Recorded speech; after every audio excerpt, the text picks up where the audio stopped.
대통령께서 그 사람을 지명을 하고 한번 의사 확인하라 해서 제가 대면 면담을 한 일이 있습니다. 이렇게 답변하셨어요.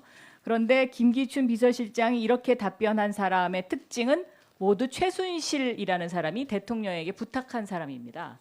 그래서 이 말은 결과적으로 우병우 민정비서관도 최순실의 부탁으로 들어갔다라는 것을 입증하는 대목이고요. 차은택 증인이 나와서 그 최순실 씨가 그 우병우 장모에게 차은택을 잘 부탁한다라는 그 말을 했는데 장모로부터 차은택 씨에 관한 얘기를 들으신 적 있습니까? 전혀 없습니다. 전혀 없겠다고 대답을 하시겠죠. 사실입니다. 네. 김기춘 그 법률 미꾸라지 대부 밑에서 배우신 대로 오늘 답변을 하시는 것 같아요. 자, 이거 문건 하나 보여드릴게요. 이 문건은 김필승 이사라는 사람이 검찰의 수사를 들어가기 전에 청와대에서 이 문건을 만들어서 건넨 문건입니다. 그렇죠? 보시면 익숙하죠? 필체랑 다 청와대 문건입니다. 이게. 잘 안 보입니다 지금. 그리고 잘 모르겠습니다. 무슨 말씀하시는지. 이 문건의 내용은 안종범 수석 공소장에도 나옵니다. 안종범 수석 공소장에 안종범 수석을 증거인멸죄로, 증거인멸 교사죄로 거기에 거론이 돼 있는데 바로 이 문건 때문에 그렇게 됐습니다. 근데 이 문건을 보면 맨 위에 어제 관계자 조사 상황 이래가지고요. 현재 상황 및 법적 검토.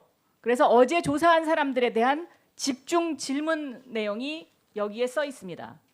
이 문건을 안종범 수석이 이렇게 만들 수 있을까요? 그거는 모르겠습니다만은 그 문건은 저는 모르는 문건입니다. 그런 거 작성한 적 없습니다. 민정수석실에서 만들었겠죠. 아닙니다. 검찰 수사 상황을 어떻게 이렇게 자세하게 알 수가 있습니까? 바로 어제 수사 상황을 이거 하나가 민정수석실에서 청와대 민정수석실에서 만들었다는 것이고요. 검찰 공소장에 보면 이 문건이 청와대 행정관이 가져왔다라는 것까지는 입증을 합니다. 그러니까 다시 말하면 안종범 수석에서 꼬리를 잘리려는 거죠.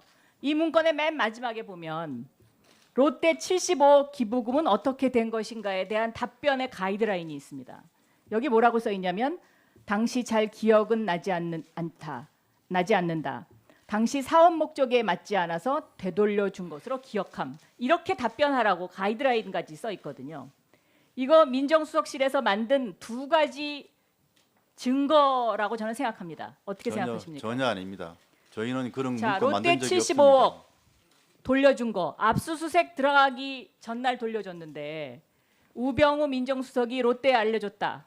검찰도 이렇게 의심하고 있습니다. 여기에 대해서 답변해 보시죠. 저는 그 70억인지 뭐 75억인지를 받은지도 모릅니다.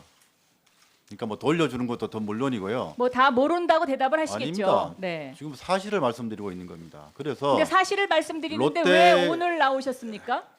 일찍 나오시지? 이런 거 연구하려고 그러신 거 아닌가요? 그렇지 않습니다. 그럼 뭐 때문에 안 나오셨어요? 그동안 민정수석이 국회 불출석 게 관행이었습니다. 그거는 관행이 아니라 아니 그만 민정수석 관행이 그만두고도 생긴 관행이 적용됩니까? 그 네? 영원한 물론- 민정수석입니까? 재임 중에 일을 말하면 마찬가지 아니겠습니까? 무슨 재임 중에 일을 말합니까? 그만뒀다고 해서 그 그만뒀다고 해서 의무를- 영원한 민정수석이세요? 그러면 앞으로 그만뒀다고 해서 계속 민정수석입니까? 대한민국 민정수석입니까? 제가 민정수석으로서 재임 중에 일은 말씀드리지 않는 게 맞다고 생각합니다.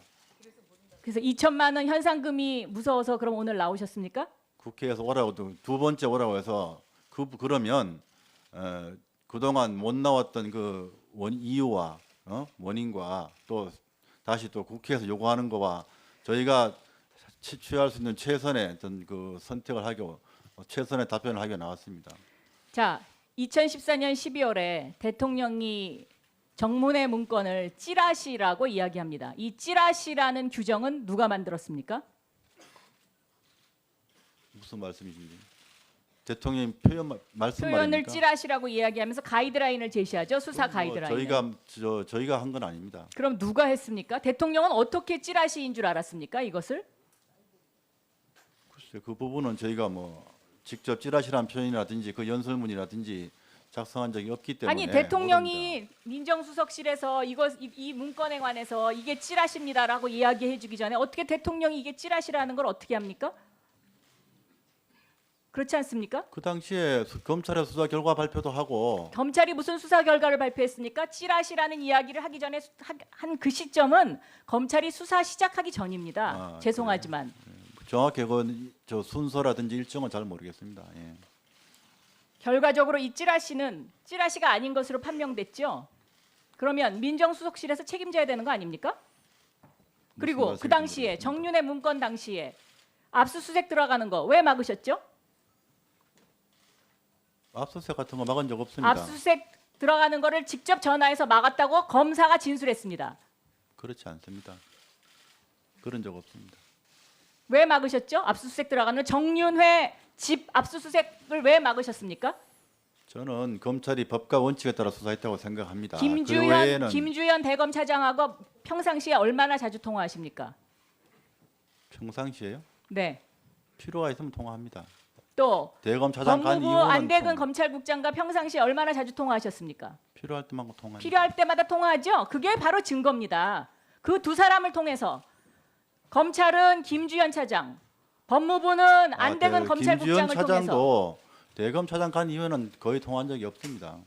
법무부이기 때문에 필요상 통화했습니다. 업무상. 통화했죠. 법무부에 있는 네. 분들하고 통화합니다. 압수수색 들어가지 마라 통화했고 그런 적 없습니다.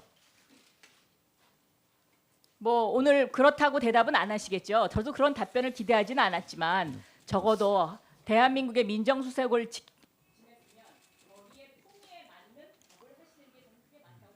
사실을 말씀드리고 있습니다.